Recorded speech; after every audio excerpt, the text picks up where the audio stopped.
Monsieur le Président du Sénat, mon cher Gérard Larcher, merci de recevoir ce matin la presse parlementaire pour une conférence de presse qui, à mon avis, va être très riche en... Les sujets sont nombreux et je démarre tout de suite en vous demandant quel est le climat de l'organisation des débats au Sénat, dans la mesure où hier, à l'Assemblée nationale, en conférence des présidents, tous les présidents de groupe, sauf Bruno Le Roux, le président du groupe PS, ont dénoncé les conditions de travail, tant sur la loi Macron, qui sera mise au vote le 10 février, que sur la loi NOTRe, qui, à peine adoptée au Sénat, vient en catastrophe à l'Assemblée. Quel est le climat ici chez vous? Tout d'abord, bienvenue ici à la présidence du Sénat. La dernière fois, vous m'aviez accueilli à l'Assemblée nationale, c'était au mois de juillet, si ma mémoire est exacte. Et je vous disais à ce moment-là que nous étions dans une phase de renouvellement du Sénat et que ce renouvellement du Sénat pouvait aboutir à un changement de majorité, et ça a été le cas. C'est donc 4 mois après, à quelques jours près, que je vous accueille ici avec beaucoup de plaisir. Et en vous accueillant ici et en entendant votre question, je voudrais vous dire que le Sénat, me semble, être en chemin pour retrouver un rôle dans les institutions de la République. Et je vais prendre un exemple. C'est le vote hier du texte sur la loi NOTRe, qui est exactement l'inverse du sentiment que vous pouvez ressentir à l'Assemblée nationale, puisque, après un débat préalable commencé le 28 octobre, par la déclaration du Premier ministre, après un texte région où c'est l'Assemblée nationale qui l'a emporté sur le fait d'avoir 13 régions au lieu de 15, mais où sur le fond, le Sénat a choisi de manière claire le fait des grandes régions, avec en contrepartie la dimension de la proximité sociale et territoriale par les départements, la nécessité que la commune, avec des intercommunalités qui devaient évoluer, reste assez libre de la démocratie locale. Vous avez eu un vote hier qui avait quelque chose de symbolique, ça me permettra peut-être de revenir à un sujet qui est le présentéisme. Pour la première fois, nous avons innové par un vote solennel, pas plus d'une délégation de vote par sénateur. Nous étions 250 hier dans les débats de l'hémicycle. Et le vote a donné 192 voix pour, si ma mémoire est exacte, 12 voix contre et des abstentions. Des abstentions dont je dois dire que dans les explications de vote, elles étaient des portes ouvertes pour un dialogue. Et donc, la question est de savoir, est-ce que le gouvernement va faire obstruction à un dialogue entre l'Assemblée nationale et le Sénat? Parce que le côté de l'obstruction n'est plus du côté, ça c'est évident, c'était la notion d'opposition constructive qui était ma position. Donc, le Sénat hier a envoyé un message que je n'aurais pas imaginé aussi important et aussi fort et aussi clair. Sur un texte qui touche l'article 24 de la Constitution, à l'essence même du rôle et de la place du Sénat. Depuis le mois de novembre, le Sénat est allé plus proche sur les territoires. On était en région centre pour parler loi NOTRe. On va avoir un texte important qui est la transition énergétique. Vos confrères hier dressaient à Madame Ségolène Royal sur le, je le salue ici, était très brillant, sur le thème de la transition. Nous avons préparé ce texte ici avec beaucoup d'attention, en allant dans l'Aquitaine, à Bordeaux, aller voir des entreprises innovantes. La délégation aux entreprises a été aux herbiers, donc on s'est bougé dans les territoires. Et puis, j'en profite pour vous dire, et on reviendra peut-être à l'actualité parlementaire, je vais entamer ce qui est un peu paradoxal, y compris pour un ancien eurosceptique, une démarche en direction, et elle va commencer la semaine prochaine, M. Juncker, M. Schulz, Berlin, parce que je crois qu'il faut qu'on ait un langage très clair, il faut qu'on applique le traité de Lisbonne, il faut que sur la subsidiarité on avance, ne peut pas continuer à ne traiter l'Europe que comme, j'allais dire, le bouc émissaire de nos propres turpitudes. Je ne dis pas que l'Europe est parfaite, on l'a vu sur un certain nombre de dossiers, mais ce sera ma démarche.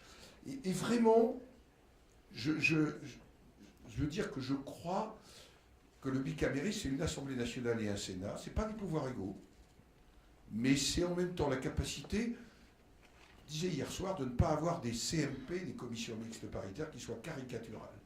On peut être de sensibilités différentes sans jouer la caricature. Un mot, je réponds longuement à Sophie, mais sur les travaux. Là, excusez-moi, mais jusqu'à présent, vous n'avez pas répondu du tout. Si, parce que j'ai répondu, Sophie, en antithèse de la déclaration des députés hier.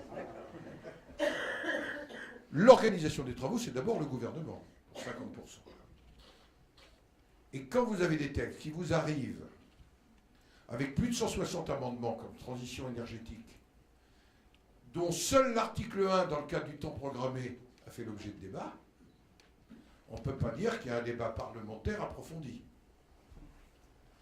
Et la deuxième des choses, quand vous voyez la loi NOTRe, je tressais quelques lauriers aux travaux, quand il vous arrive 3 jours avant un amendement sur la métropole de Paris de 22 pages, rédigé dans des conditions de rapidité qui nécessitent cet amendement unique de 22 pages, 90 sous-amendements de rectification. Vous voyez la qualité rédactionnelle. Eh bien, on ne peut pas dire qu'on légifère dans de bonnes conditions. On a une loi qui continue à être totalement bavarde, qui mélange le réglementaire, le normatif, tout ce qui est le contraire des vœux du président de la République, tout ce qui est le contraire des vœux des présidents des parlements. Au fond, on exprime des vœux, on ne change jamais. Et donc, c'est pour nous quelque chose de tout à fait essentiel. Et puis en même temps, il faut qu'en nous-mêmes on se regarde, parce qu'on a 2 semaines à l'initiative du gouvernement.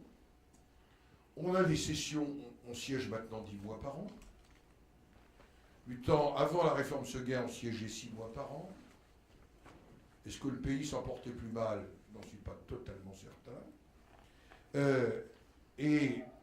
Nous pouvons nous poser la question fondamentale, et ça c'est tout à fait important, de l'organisation de nos travaux. Nous avons 2 groupes que nous avons mis en place fin octobre, début novembre, qui travaillent sur l'amélioration de l'organisation du travail ici. On est un des derniers parlements où, même si c'est le rôle d'un parlement où on parle beaucoup trop, de manière répétitive, on est en train d'examiner mode d'organisation entre commissions, parce que la réforme de 2008 a échoué sur ce point. En fait, on est en répétition permanente entre la commission et la séance publique. Enfin, voilà tout ça. Et puis, on a un autre groupe de travail sur la gouvernance. Je vous donne d'ailleurs rendez-vous le 11 mars prochain pour parler de la gouvernance, qui sera les réformes qui portent sur des sujets dont il semble que l'actualité médiatique m'amènera à devoir faire des précisions dans les jours qui viennent. Et voilà.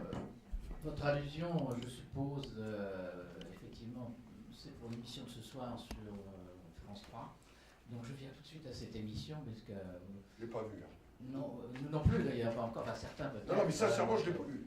Mais donc vous attendez pour voir des précisions, mais que pensez-vous un peu de quoi ça relève du Sénat bashing, comme on dit maintenant, ou au contraire d'une juste appréciation de la Sans avoir vu, j'ai juste vu le chemin de fer.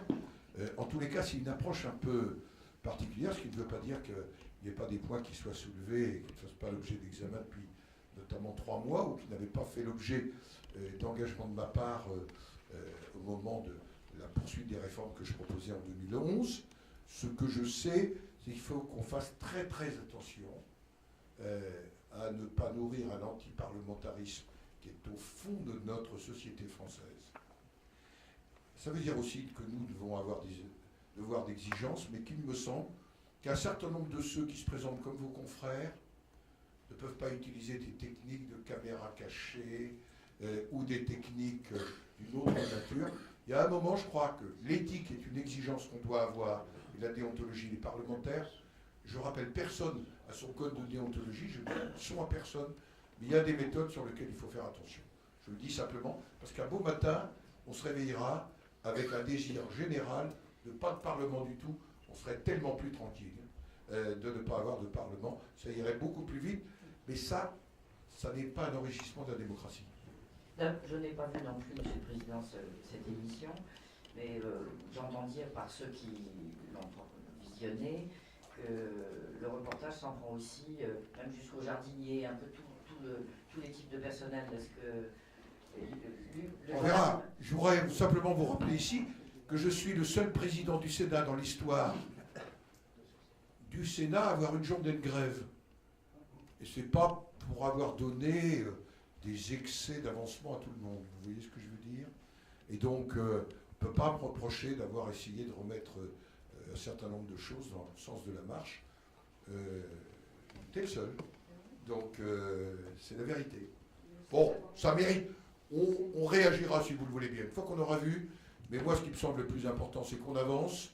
Et sur ce sujet, même si sans doute des propositions des trois rapporteurs, puisque le groupe de travail, notamment la question de la présence est très importante. Si nous avons rétabli le vote solennel, qui n'avait jamais été utilisé, mais qui existe dans notre règlement, qui n'était utilisé d'une manière symbolique parce qu'il est constitutionnel dans le vote du budget, c'est parce que naturellement, hier, il y a eu un échange et la présence de très nombreux collègues. C'est la présence en commission. Et les mesures qui pourraient être proposées, aussi bien par Alain Richard, Roger Karoutchi que Jean-Léonce Dupont, pourraient ne pas être des mesures cosmétiques. Voilà. Vous avez présidé ce matin, Monsieur le Président, une réunion de bureau qui était, je crois, consacrée à l'avenir de LCP depuis le Sénat. Fusion, pas fusion, c'est une question qui se pose depuis des années. Est-ce que vous avez progressé ce matin dans une solution pour ces deux chaînes de grande qualité? D'abord, ces deux chaînes jouent un rôle important pour la promotion du Parlement, que ce soit LCP, Assemblée nationale ou Public Sénat. Et nous le voyons bien. Leur audience, elle est quand même réelle, puisque, en ce qui concerne par exemple Public Sénat, les élus sur le terrain, aujourd'hui des chefs d'entreprise, nous en parlent, et ça fait partie de des choses qui sont dans les acquis. La réflexion qui a été faite, d'abord, c'est quand le président de l'Assemblée nationale m'a saisi, il avait déjà lancé la procédure de recrutement. Je rappelle que nous sommes régis par un texte législatif. Et que donc tout processus fusionnel ne peut pas être qu'un processus amoureux, mais un processus de contrat qui passe par la loi. Et ça, c'est la première des choses. Que le contrat des deux présidents de ces chaînes s'achève au premier semestre de l'année, et donc Madame Isabelle Debré, vice-présidente, avec la délégation, dans laquelle il y avait l'ancienne présidente de la délégation en 2008, Mme Catherine Tasca, a présenté un rapport qui conclut qu'on ne peut pas envisager de fusion sans qu'il y ait d'abord un projet d'entreprise, sans qu'il y ait l'élaboration d'un projet social, parce que ça voudrait dire la suppression d'un certain nombre de postes, sans qu'on ait chiffré tout ça. C'est un peu comme la réforme territoriale. Nous en sommes au 3e ou au 4e chiffrage, et qui va plutôt vers le bas que vers le haut pour les économies. Donc il faut se poser dans une autre attitude. Ce matin, il a été décidé par un vote. J'ai souhaité qu'on vote. D'abord d'approuver ou non le rapport de Mme Debré et de l'ensemble de sa délégation, tous les groupes confondus, qui concluait que le processus de fusion devait être en l'état écarté. Faute de projet d'entreprise, faute de projet social, faute aussi de projet éditorial. Parce que s'il y a deux chambres, ça a du sens. Et que donc, des raisons aussi politiques sont des choses importantes. De lancer la procédure de recrutement d'un président, et en même temps d'aller beaucoup plus loin parce qu'on n'a pas réussi dans un processus qui avait été engagé à l'époque entre Bernard Accoyer et moi, puis ensuite poursuivi par Jean-Pierre Bel. En fait, on a parlé mutualisation, mais j'allais dire comme les intentions de prière, vous voyez. On prie pour la paix et ça va toujours plus mal le dimanche suivant. Donc là, on se fixe des objectifs clairs sur une éventuelle mutualisation. Le vote a été là aussi acquis à l'unanimité, donc les choses sont claires. J'entamerai avec le président de l'Assemblée nationale ces éléments de dialogue. Oui, pour tout. Les deux. Mutualisation et lancement du projet de recrutement. Voilà. Est-ce qu'il y a d'autres questions sur LCP? Je ne suis pas une spécialiste dans la salle. Non, c'est bon? Je vois d'autres questions. Mais enfin, il y en a peut-être d'autres encore. Non, sur ce sujet-là, il n'y en a pas. D'accord. Thierry, pardon, excusez-moi. Donc ça veut dire, Monsieur le Président, en clair, que donc rien actuellement, mais que très clairement, c'est un objectif pour, non. Pour les 3 ans. L'objectif, c'est la mutualisation. L'objectif, c'est la maîtrise. Et nous rappelons que parfois, les différences de budget que nous souhaiterions analyser plus finement, dans les souhaits du bureau, elle est aussi liée à la dimension territoriale des Public Sénat, qui entraîne un certain nombre de surcoûts. Parce que nous pensons, c'est naturellement plus cher d'aller à Bordeaux pour une chaîne que de faire tout en chambre à Paris. Et c'est quand même une réalité. Quand la délégation aux entreprises va aux herbiers, si Public Sénat l'accompagne, ça coûte naturellement plus cher. Voilà. Anita. Je voudrais revenir au travail parlementaire. Vous avez parlé de CMP caricatural. Est-ce que vous avez un exemple à nous citer? D'autre part, est-ce qu'on ne va pas aller de plus en plus vers ce genre d'exercice, compte tenu de ce qu'on appelle le dernier mot, et de la différence de plus en plus grande de méthode de travail entre l'Assemblée et le Sénat? Je vais prendre un exemple. Je pense que le vote d'hier sur la loi NOTRe incite à ce que nous sortions de la caricature. Et que vraiment, c'est aussi une responsabilité politique. J'en ai parlé avec Claude Barthelone. Je trouve qu'on se voit régulièrement. Et puis, la période qu'on vient de vivre a fait que nous avons eu l'occasion beaucoup de nous voir. On se connaît bien. Et peut-être d'aller plus au fond de relations humaines. Vous savez, dans les moments difficiles, dans des moments douloureux, vous approfondissez la qualité des relations qui s'éloignent un peu de la dimension strictement politique. Et je pense vraiment que c'est une responsabilité qu'on a de part et d'autre. Nous sommes en plus sur la loi NOTRe, où le Sénat a le premier mot. Donc il faut que l'Assemblée nationale fasse très attention, parce que c'est là où je n'étais pas d'accord avec un titre. En dehors de cela, l'analyse était excellente, qui disait on a détricoté.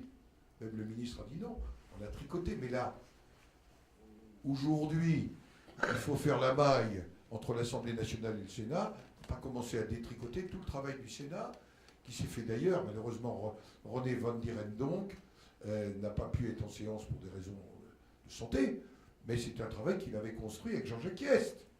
Je pense vraiment personnellement que c'est une occasion de revaloriser le Parlement.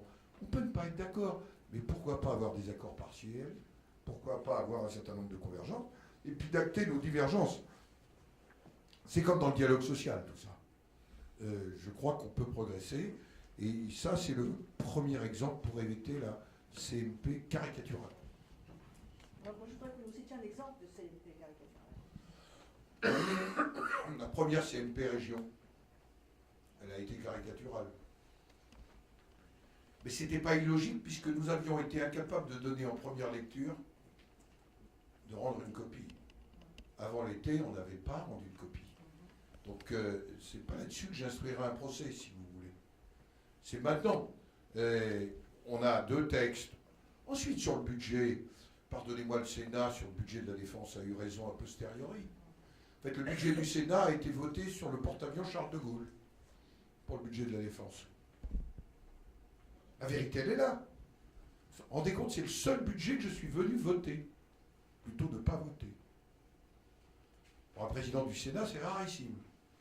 Je pense simplement que ma situation institutionnelle impliquait, c'était avant les drames que nous avons vécus, que nos forces armées, les moyens de mettre en œuvre ce pourquoi nous allions les mandater. Et nous avons voté l'Irak, je vous le rappelle, au mois de janvier. Et donc, paradoxalement, le budget de la défense proposé par Dominique Delège et la Commission des Finances a été, entre guillemets, voté sur le porte-avions Charles de Gaulle.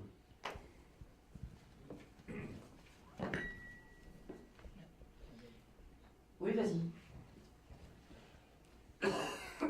Je reviens sur la gouvernance et la réforme de la gouvernance. Est-ce que, donc il y a eu ce premier vote solennel et cette première sur un vote avec une seule délégation de vote par sénateur, est-ce que justement ça peut être une des solutions à envisager pour tous les votes en séance à l'avenir?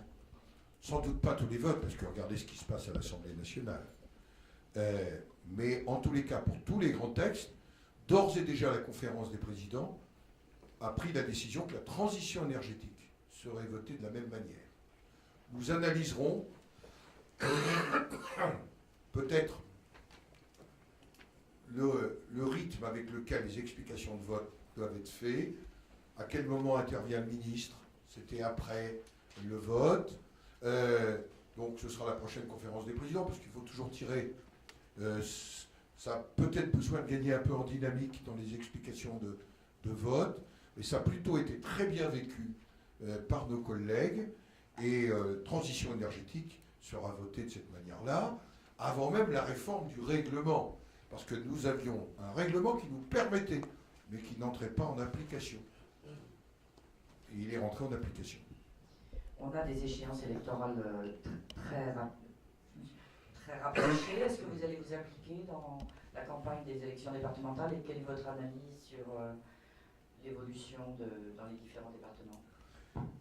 On est dans une situation singulière, en fait. C'est pour ça que c'est très important qu'avec les députés, on essaye d'avancer d'ici le mois de mars sur les compétences, notamment des conseils départementaux.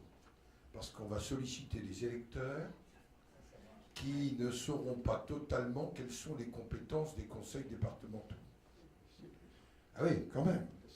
Est-ce que les routes, par exemple, sachant que le Sénat est ouvert sur l'idée, les routes d'intérêt régional passent à la région, les routes d'intérêt départemental, la liaison, la souterraine et le chef-lieu de canton à dans le département de la Creuse, est-ce que ça doit dépendre de Bordeaux?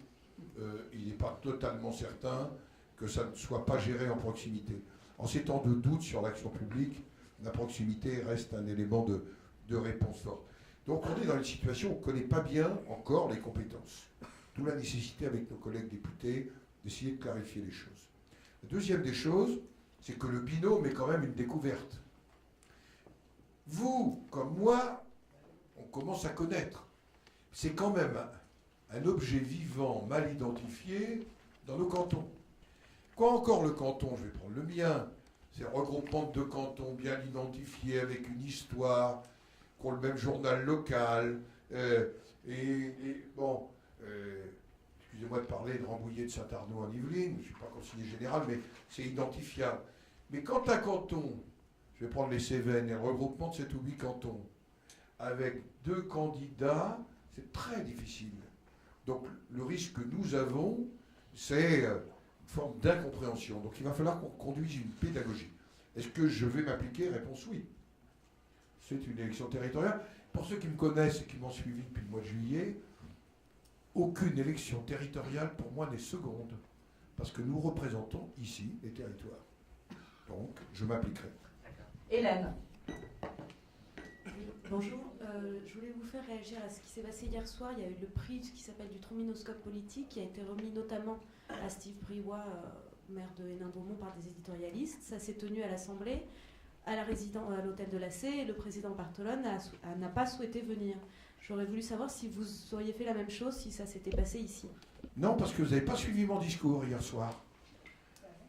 Quand Paul-Henri Dulembert, dont j'ai un peu malicieusement parlé du conte de l'été. Vous voyez lesquels, conte de l'été? Oui. Et je l'ai fait avec affection, parce que c'est la vie, et puis que c'est pas grave. Et puis qu'il faut accepter, quand on est un homme ou une femme publique, de vivre tout ça. Et donc, j'ai dit qu'il m'avait, je trouve, assez bien regardé dans son regard sur moi-même. ma forme de rondeur, de recherche du consensus. Moi, j'ai dit que c'est pas que ça, c'est respect. Je suis en total désaccord avec le Front National. Personne ne pourra trouver à aucun moment la moindre accointance, pour des raisons qui tiennent à mes origines politiques, à mes convictions personnelles, philosophiques et mes convictions de ma sphère privée. Il n'empêche que j'ai dit que je respectais la décision qui a été prise. Je me suis adressé en tournant vers monsieur le maire d'Hénin-Beaumont. Vous savez, il faut qu'on soit logique. Ou ce mouvement politique n'est pas conforme du tout aux valeurs de la République, il faut l'interdire. Ou alors il est conforme aux valeurs de la République, eh ben, il faut le combattre. C'est le rôle des démocrates, mais il ne faut pas l'ignorer. Cette espèce d'omerta collective, au fond, elle ne fait que nourrir les populismes. Hervé.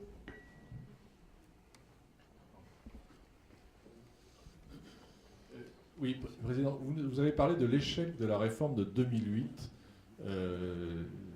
donc il n'a pas supprimé les répétitions entre le travail en commission et les séances. Qu'est-ce qui n'a pas marché? Quelle solution voyez-vous à ce problème? La solution, c'est... Le Conseil constitutionnel vient de nous donner pour partie raison le 15 janvier dernier, en faisant qu'en dernière lecture, les amendements adoptés en commission peuvent être repris en commission mixte. Alors, dans les textes finaux, lors de l'examen, soit à l'Assemblée nationale, soit au Sénat. En fait, la commission n'a pas totalement droit de légiférer. Et ça, c'est une première reconnaissance qui n'est pas inintéressante. Ne supprime pas la séance publique. La deuxième des choses, c'est que dans la tête de nos collègues, la commission n'est pas un lieu identifié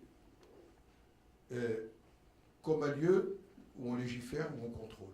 C'est un lieu où on continue à préparer.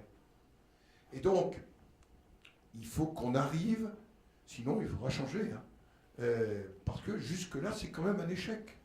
Vous sortez de commission, vous réexaminez tous les amendements, y compris ceux rejetés par la commission, qui sont tous redéposés, voire d'autres. Donc vous avez un travail répétitif. Vous avez beaucoup de mal aussi à intéresser les collègues. Vous avez beaucoup de mal aussi à intéresser les collègues quand vous avez sur le même sujet 35 explications de vote qui sont exactement les mêmes.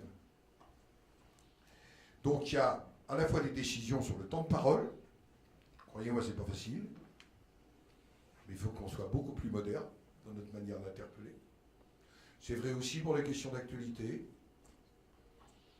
Il va falloir qu'on change dans la manière de faire. Et je pense que tout ça, on va essayer de le mettre en place, mais il faut un espèce de pacte entre les groupes pour qu'on accepte. Parce qu'on ne peut pas se plaindre et après ne pas bouger du tout. Voilà. Les députés examinent en ce moment le projet de loi Macron et plusieurs reportages ont montré que certains élus, de droite comme de gauche, font du copier-coller de propositions d'amendements qui viennent de différents lobbies, Chambre des notaires en particulier, et qu'ils les reprennent en séance. C'est quand même une drôle de façon de légiférer. Est-ce qu'il y a un moyen efficace de lutter contre tous ces lobbies, que ce soit l'automobile, les pharmaciens, on ne va pas tous les énumérer ici. D'abord, sur la loi Macron, on n'en est pas là. Nous avons mis en place le groupe de travail qui préfigure la commission spéciale. Et que sur la loi Macron, il y a la partie profession réglementée, puis il y a une partie non négligeable qui touche quand même à la dimension économique et sociale pour tenter de redonner du dynamisme au pays. On va plutôt, ici, me semble, avoir une attitude pragmatique, sans attendre l'alpha et l'oméga de la loi Macron. Quand on voit la situation de l'emploi comme elle est, quand on voit la situation de l'emploi, on sait bien que ça ne suffira pas à déclencher le sursaut. Il n'empêche, comme ici on est plutôt des gens concrets, tout ce qui peut faire avancer un peu la machine, pourquoi ne pas le saisir? En tous les cas, il me semble que mes collègues sont dans cet état d'esprit assez ouvert, en ayant choisi d'ailleurs un responsable de groupe de travail qui est dans cet état d'esprit et qui, avant de déposer sa candidature, a dit que c'était son état d'esprit. Ce M. Capocanella, c'est dans cet état d'esprit. Donc il l'a dit. Donc au moins c'est très très clair sur la manière dont il conduira, le moment venu, la commission spéciale. Sur la place des groupes de pression, parce que je vais utiliser un mot gaulois, c'est pas uniquement pour les pneus.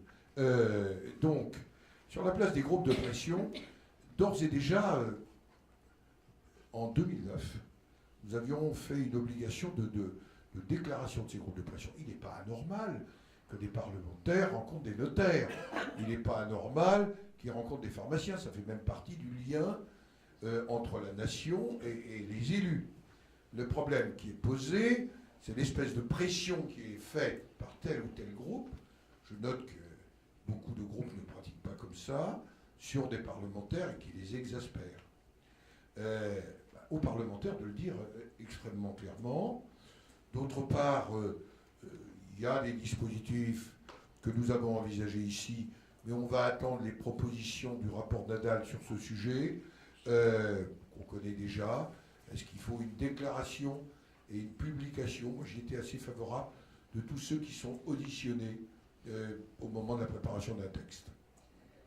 Pour aller un petit peu plus loin sur la question de Sophie, ce qui est en cause là, c'est quand même le manque d'habileté des parlementaires, justement le copier-coller.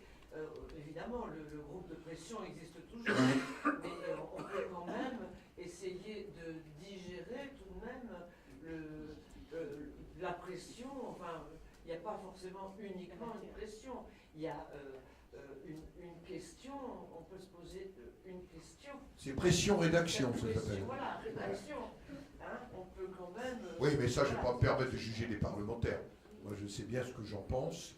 À la fois, il faut écouter, le pays, il faut écouter la vie économique et sociale du pays.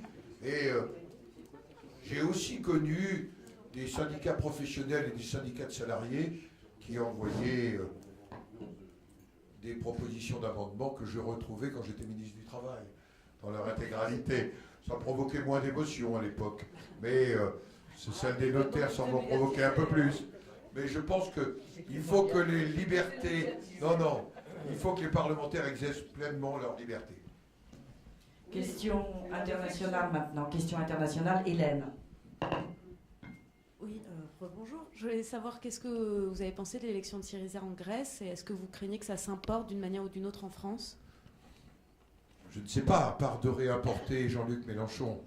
Je rappelle que j'ai été élu le même jour que lui, qu'on a été Benjamin tous les deux, et que peut-être qu'il a moins bien tourné que moi, j'en sais rien. Mais bon. Je vous ai dit tout à l'heure que j'allais faire vraiment ce premier tour européen, parce que je pense que c'est important. C'est important d'en parler.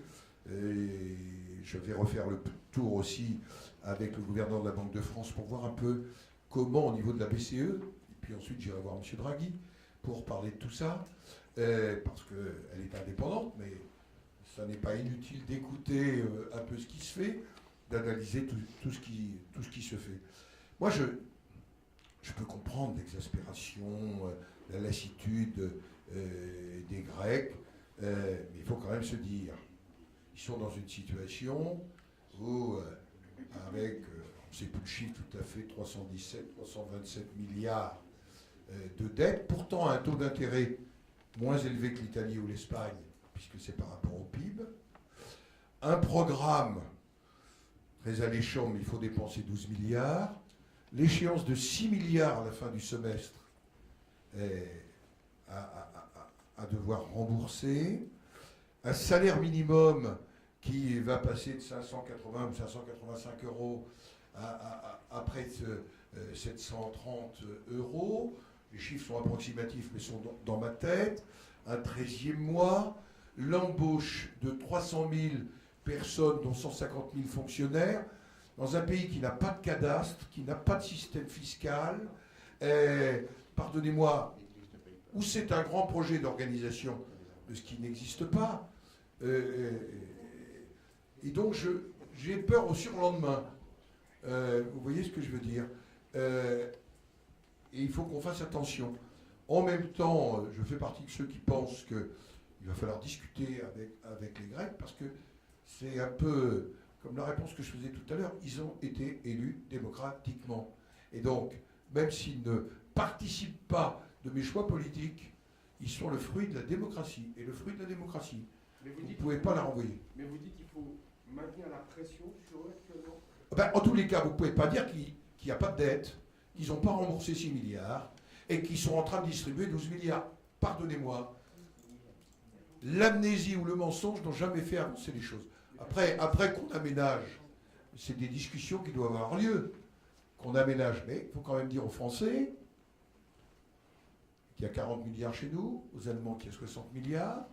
Il faut qu'on fasse très attention parce que le cliquet espagnol serait d'une autre nature et serait sismique. Je voudrais rappeler simplement que l'Irlande, que je connais bien, car j'y ai débuté ma carrière professionnelle, est un pays qui a fait d'immenses efforts, et qui a réussi quand même son redressement. Mais vous dites quoi? Vous dites que ce qu'ils ont fait jusqu'à maintenant, en termes de réforme politique, ça n'est pas suffisant pour que... Ils n'ont pas fait de réforme, le nouveau gouvernement. Le gouvernement précédent de la nouvelle démocratie a conduit et n'a sans doute demandé des efforts qui n'ont pas été compris. La baisse de 40% d'un certain nombre de choses. Mais en même temps, ils n'ont toujours pas créé de cadastre. Ils n'ont toujours pas créé de système fiscal. Je ne sais pas comment vous redressez votre pays sans connaissance foncière et immobilière et sans système fiscal. Ce serait le rêve absolu. Vous voyez ce que je veux dire, mais on n'a plus d'institution dans ce cas-là. Petite question qu'on n'a pas posée mais qu'on pose maintenant à tous les politiques. Est-ce que vous avez le sentiment que depuis le 11 janvier, il s'est passé quelque chose et est-ce que vous en sentez les effets ici au Sénat? D'abord, il y a eu un effet 7, 8 et 9 janvier. Et je l'ai éprouvé, moi, le 8 janvier, tout simplement dans cette maison où nous étions 600 au moment de la minute de silence. J'étais d'ailleurs accompagné de Jean-Pierre Bell. Christian Poncelet, malheureusement, était souffrant, n'a pas pu m'accompagner. Il y avait un symbole qui reste pas simplement un zapping sur un drame, mais qui est vraiment le symbole. Et j'ai d'ailleurs remercié les personnels aussi de s'être associés de cette manière-là, de manière très forte. Le 11 janvier, il s'est passé dans le pays un événement qui est un événement qu'il faut, j'allais dire, prendre comme un formidable acquis. Et je pense, moi, pour reprendre une formule du général de Gaulle, après de si grands malheurs, il n'est pas possible que notre pays n'en ressorte pas plus fort. En même temps, nous devons analyser les causes et l'ensemble des causes. C'est pour ça que chacune des chambres du Parlement a ses responsabilités. Il se trouve qu'ici au Sénat, le 4 juin 2014, une proposition de résolution sur une commission d'enquête sur les conditions du djihad. Je me méfie du mot djihad, je me suis fait expliquer. Le djihad, c'est un cheminement intérieur. Il faut qu'on fasse attention parfois dans la simplification un peu des mots. Je me suis fait expliquer par un arabisant qu'il fallait faire attention avec ces mots-là. Mais je dis ça de manière incidente. Et cette commission n'avait pas été mise en place pour différentes raisons. Dès la première réunion de la conférence des présidents, elle était dans la demande du groupe centriste, nous l'avons mis en place. Elle doit rendre ses conclusions d'ici 6 semaines, à peu près, un peu moins maintenant, 5 semaines. Elle a eu beaucoup de chance parce qu'elle a travaillé avant qu'il y ait des procédures judiciaires. Et elle a pu faire des choses qu'aucune commission d'enquête ne peut plus faire. Il y a une deuxième commission d'enquête sur l'école, parce qu'il y a eu le sursaut du 11, il y a ceux qui n'ont pas compris, s'en sont exclus, s'interrogent, ont, pour reprendre la formule d'un inspecteur général, une identité de substitution qui n'est pas celle de la République aujourd'hui. Eh oui, mais ça existe. Ça existe. Hein. 20 km de Rambouillet, ça existe. Quand vous êtes à Trappes, ça existe. Vous ne pouvez pas l'ignorer. Ce sont aussi des citoyens français. Ce sont aussi des gens qui vivent à proximité de vous. Et moi, je suis leur sénateur aussi. Donc, c'est des vrais sujets. C'est pour ça que la commission d'enquête sur l'école est importante.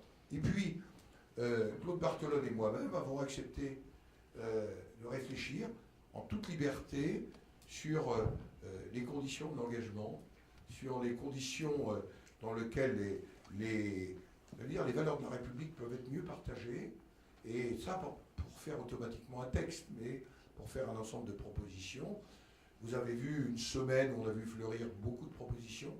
Là, on va être dans le temps de l'analyse et on va chacun approcher les choses, se coordonner, et d'ici la fin mars, sans doute faire nous-mêmes un certain nombre de propositions qui pourraient être complémentaires, d'ailleurs, ne seront peut-être pas toutes convergentes, mais elles auront le mérite d'être la réponse des deux présidents d'Assemblée. Je crois que ce qui a changé, c'est que tout le monde considère ces dossiers avec gravité, et qu'en même temps, qu'on ne peut pas faire des réponses qui soient l'espèce de concours l'épine de l'invention.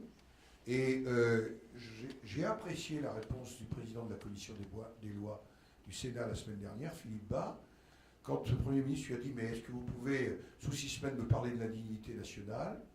Il a dit « Mais on est en train de commencer à travailler dessus. » Il n'y a pas que la dignité nationale. Il y a plein d'autres sujets qui se posent. On sait maintenant que le Conseil constitutionnel, sur la binationalité, nous propose une réponse qui est maintenant confortée. Mais ça mérite une analyse. J'oublie pas quand même que le Sénat, dans sa tradition, et dans ce que je porte, est aussi le défenseur des libertés. Et qu'il nous faut trouver, y compris dans un immense moment de sécurité, quel équilibre on a entre liberté et sécurité. Je pense que c'est l'intérêt d'une assemblée qui ne vit pas dans la pulsion du quotidien, comme la nôtre, de dire attention, sur l'affaire des prisons, vous ne pouvez pas reprocher au Sénat de ne pas l'avoir dit. Rapport Le Cerf, Yest, texte sur la loi pénitentiaire, les prisons. Moi, j'avais visité, là, je vois, le responsable d'un grand groupe de presse, enfin, journaliste qui s'appelle La Voix du Nord, mais d'autres ici. Quand on va visiter Los-les-Lilles en 2009, on est effaré. Et on se dit, le droit à l'encellulement individuel que nous réclamons, c'est aussi une manière de lutter contre le prosélytisme. Le Sénat le souligne en 2009. 2009. Donc, il y a déjà un certain nombre de réponses qui sont contenues. Voilà, je suis trop long. Maintenant, ça va, Michel, à toi. Monsieur le Président, pour prolonger la question de mon confrère, est-ce que vous pensez que ce climat issu du 11 janvier peut contribuer à l'audace réformatrice de l'exécutif en place? Et est-ce que vous êtes prêt vous-même à pousser l'opposition, je ne parle pas là spécialement du Sénat, plutôt de l'Assemblée nationale d'ailleurs, pardon, mais à pousser l'opposition à privilégier l'intérêt général plutôt que des considérations partisanes ou particulières? Très honnêtement, sans entrer dans les détails, ça n'a aucun intérêt, c'est l'attitude que nous avons eue depuis une dizaine de jours. Et, y compris en disant qu'on devait apporter des réponses, qu'on devait le faire sérieusement, et je crois que c'est notre rôle vraiment. Et je m'en suis naturellement entretenu avec les responsables des deux formations politiques de l'opposition. C'est, je crois, un des éléments de ce que j'appelle la plus-value sénatoriale, auquel je crois vraiment profondément en ces temps de difficultés. Et je pense qu'on aura ici un certain nombre de propositions qui dépasseront les seuls effets d'annonce. Et mon collègue, excusez-moi, mais mon collègue expliquait que justement, est-ce qu'en dehors du Sénat, vous poussez... Oui, mais quand je parlais des responsables de partis politiques, M. Nicolas Sarkozy, Jean-Christophe Lagarde, si vous voulez que je sois précis, j'ai moi-même vu Nicolas Sarkozy vendredi dernier. Voilà. Et donc, quelle impression il vous fait lorsque vous évoquez ça? Honnêtement, on a un dialogue serein. Il est dans son rôle de responsable politique. Moi, je suis dans le rôle de dire qu'il est important qu'on a... Parce que je pense profondément que les Français attendent de notre part des réponses concrètes. Et que toute réponse qui ne sera pas concrète, qui ne sera pas avec le sentiment que c'est l'intérêt général, poussera vers les populismes. Mais on voit par exemple sur la loi Macron, un certain nombre de parlementaires, à l'Assemblée nationale, dire on ne va pas la voter parce qu'il n'y a pas ça et ça et ça dedans. Alors qu'on pourrait peut-être la voter parce qu'il y a déjà ça et ça dedans. Vous pouvez la voter, vous pouvez l'amender, vous pouvez voter certains amendements. J'ai déjà vu que nous ici, ce sera déterminé d'ici à peu près. D'abord, il faut qu'on voit le texte qui va sortir de l'Assemblée nationale. Sachant que l'ambiance sur la partie sociale et travail, par rapport à la loi Macron, est un peu dégradée par l'échec de la négociation, qui n'est pas en soi un drame, mais l'échec de la négociation. C'est trop tard pour que le gouvernement puisse reprendre, parce que le délai est trop court. Avec la règle de l'entonnoir, il ne pourra pas reprendre au Sénat. Et oui, parce que l'Assemblée nationale n'en aura pas discuté. C'est toujours la règle première lecture, deuxième lecture. Et je pense personnellement qu'un certain nombre de vrais sujets étaient aussi contenus dans la négociation sociale que nous avons eue. Honnêtement, ici, je ne veux pas anticiper. Il y aura les réunions de la coordination de la majorité, mais le choix du président du groupe de travail me laisse augurer que, en tous les cas, ce sera ouvert. Oui, si j'ai bien compris, si on vous a bien compris, est-ce qu'on peut estimer que la loi NOTRe sera le test de cette volonté de dialogue lorsqu'elle passera à l'Assemblée? Et à votre avis, qu'est-ce qui restera en commun? Je veux dire, est-ce que justement les compétences que vous avez réparties entre les régions surtout économiques, des départements de proximité qui gardent les collèges, les routes, est-ce que vous pensez que cette répartition sera préservée et que ce serait justement un test de volonté de dialogue? Écoutez, on serait au mois de mai de l'année dernière, vous m'auriez dit ça, les départements, c'est fini. Vous voyez bien que les départements, c'est pas fini. Proximité, parce que les grandes régions nécessitent de la proximité. C'est vraiment pour moi un test. Est-ce que le gouvernement veut aller? Ça n'a pas toujours été l'attitude dans le débat de Mme Lebranchu ou de M. Valigny. Est-ce qu'ils veulent suivre tout simplement ce qu'a dit le Premier ministre le 28 octobre? Donc aujourd'hui, ce n'est pas le Sénat qui fait de l'obstruction, c'est plus ça. Il fait de la construction. Maintenant, c'est au gouvernement d'éviter une double obstruction, la sienne et celle de l'Assemblée nationale. Je pense que le moment est venu, une vraie réforme territoriale. Vous savez, les élus locaux, ils n'en peuvent plus. Hein. Dans l'intercommunalité, ça va être leur 5e plan en 6 ans. Ils n'en peuvent plus. Et j'ai été dans des assemblées de maires, mais j'ai été par exemple voir le résultat du schéma régional de coopération intercommunale de la région Île-de-France. Les gens ne savent plus dans quel territoire ils appartiennent. Si vous êtes dans la partie rurale encore, vous y voyez à peu près clair. Si vous êtes dans la partie urbaine, vous n'y voyez plus rien. Jusqu'à la semaine dernière, une grande partie des Yvelines, la ville nouvelle de Saint-Quentin était rattachée à l'Essonne, ne l'est plus après. Enfin, les gens ne savent plus du tout où ils en sont. Ils ont besoin. D'autant plus que, je rappelle que la réforme Chevènement, elle a été faite, c'est son grand succès, pour que l'intercommunalité porte le développement économique.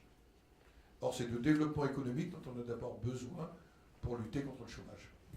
Merci, Monsieur le Président. J'avais- Oh là là, il est déjà 13h.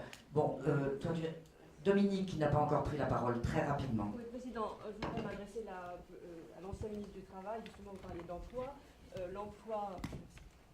L'emploi, on attend une flambée, enfin l'UNEDIC en tout cas, a prédit une flambée encore en 2015.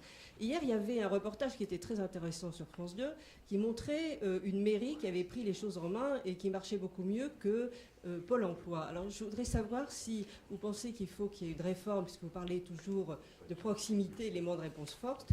Est-ce que vous pensez qu'il faut une remise à plat dans ce secteur et une réforme de Pôle emploi?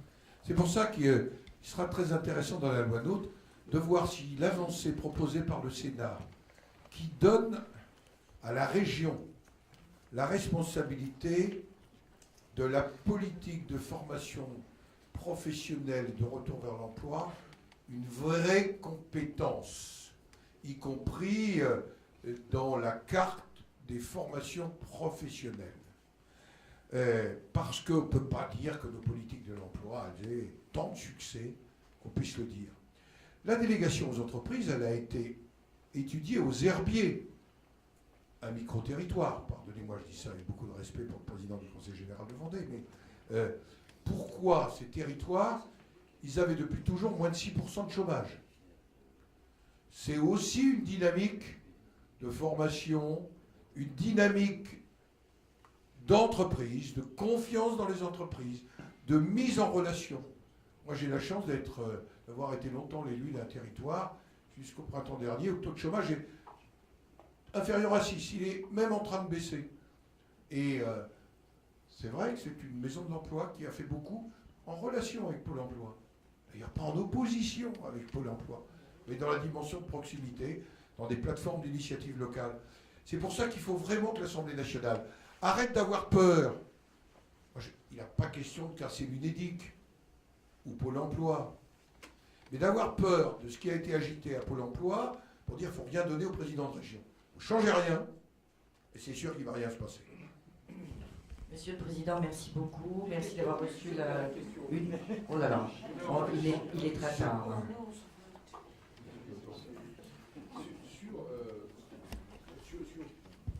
Le rapprochement, moi je regarde beaucoup les deux chaînes, Public Sénat. J'ai pas très bien compris. Vous dites statu quo? Pas statu quo, deux chaînes. C'est le vote de ce matin. Le choix d'un président et une vraie mutualisation avec des objectifs de programme, parce que je vous rappelle qu'on ne construit pas une chaîne uniquement avec des données financières. Quel programme on veut, quel objectif on se donne, et à partir de ce moment-là, comment on gère les choses. Et vous relancez votre processus, on va se choisir un nouveau président, enfin, appel à Oui, candidature. ben j'ai dû être impotent ce matin. On a voté ça. D'accord, j'avais pas tout Oui, oui. Merci beaucoup. Merci à vous. Merci à la presse parlementaire, sa présidente et sa vice-présidente. C'était un moment toujours agréable. Et peut-être que ça ne vous intéressera pas après le 11 mars, mais je vous le dis quand même, j'aurai l'occasion de présenter après le bureau les réformes et de gouvernance et de méthode de travail qui auront arrêté. Et a priori, le bureau, sauf s'il y avait un retard, c'est le 11 mars.